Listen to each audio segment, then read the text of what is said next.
You know, those of us who love flying machines and old warbirds in particular spend hours at museums and on airshow flight lines. But it's not often that you get to spend time with the aviators. These are true heroes that flew these aircraft. Heroes like this man, Lieutenant Colonel Jimmy Elsner. And we spent a memorable and humbling afternoon at the New England Air Museum in Connecticut in the fall of 2021 with Colonel Elsner, who generously shared a fascinating look into his flying career, which started in 1941. When I really became interested in aviation was when I was in the Signal Corps. And there was information regarding joining the aviation cadets. I took the written exam and the physical, and I passed. And within a couple of months, I was at Maxwell Air Force Base in Montgomery, Alabama, for pre-flight. Right. And this was just before Pearl Harbor. Oh. It was August 2nd, 1941. Wow. And from there we went to Cape Girardeau, Missouri, on the Mississippi, where we had PT-23s, with radio engines, 2 months. And I remember we had a couple of fatalities where instructors were showing off to cadets. One of them did a half roll, went right into the ground. That one sort of sobered us up. Some of the guys who were married right after that accident, they left. Yeah. It wasn't a good time to be married.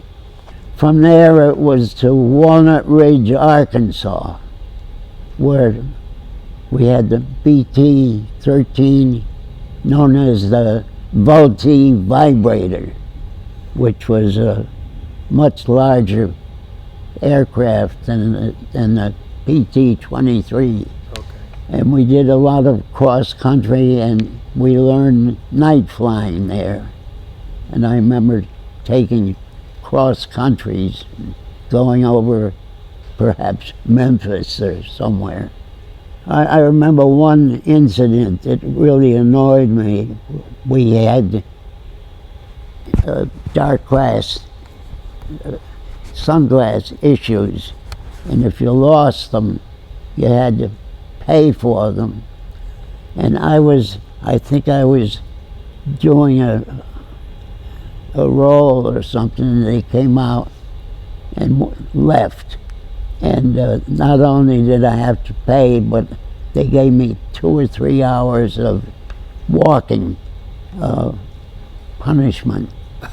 Because you lost your glasses? That was the first time I ever came close to mutiny. got through with Walnut Ridge and went on to Dothan, Alabama with the AT-6. Right. Right. Yeah. Of course, it had folding gear.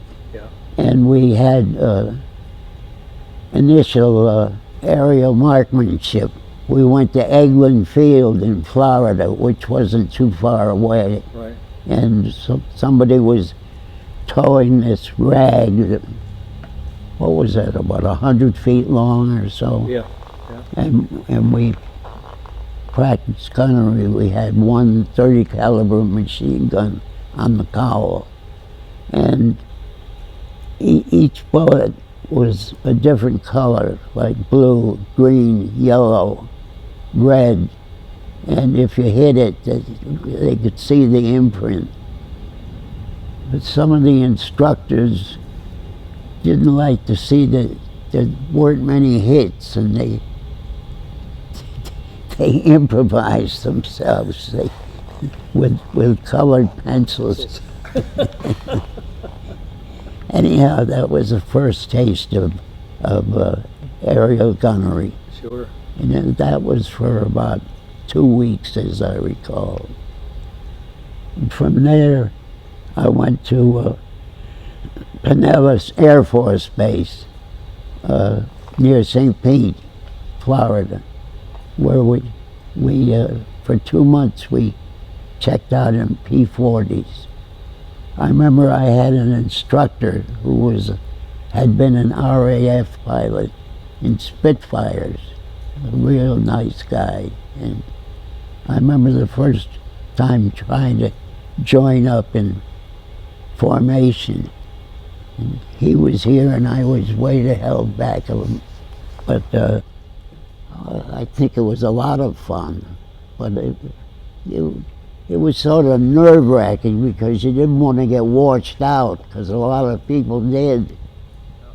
Right to the end, they were getting washed out for bouncing a landing or something.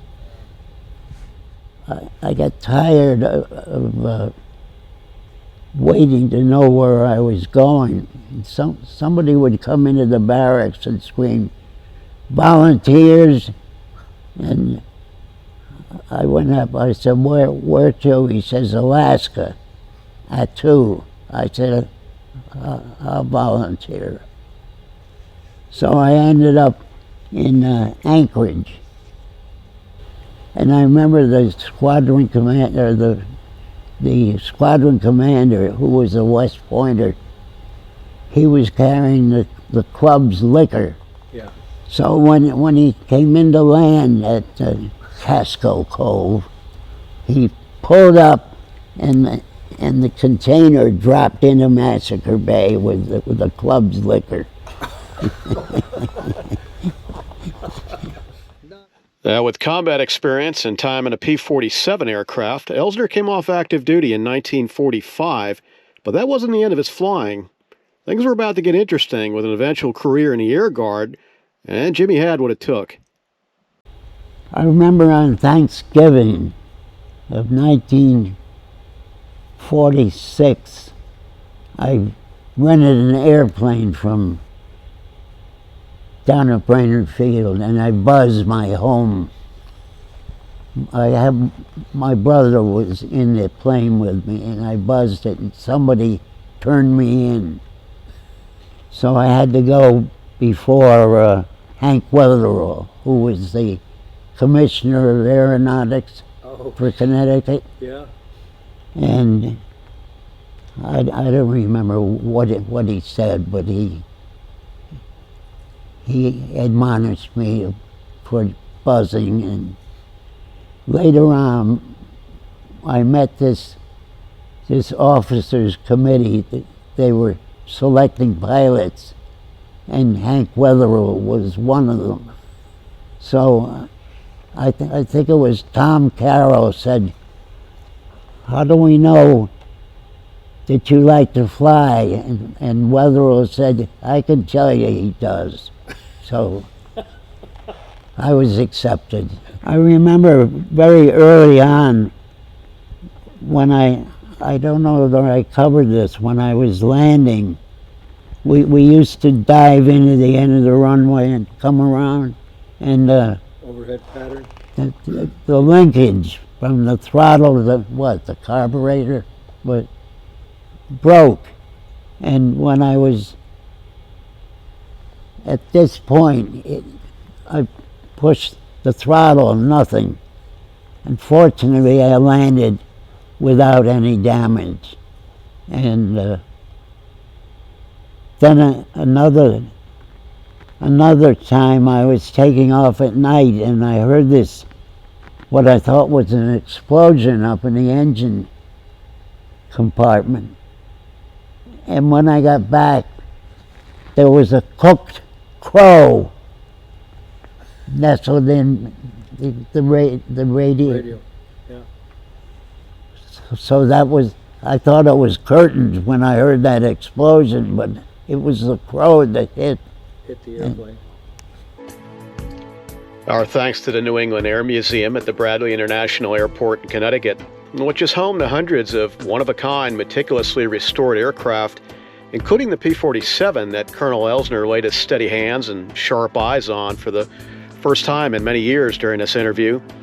And of course, thanks to our friend Jimmy Elsner, a role model, a patriot, and one heck of an aviator who's forever earned our respect appreciation, and admiration.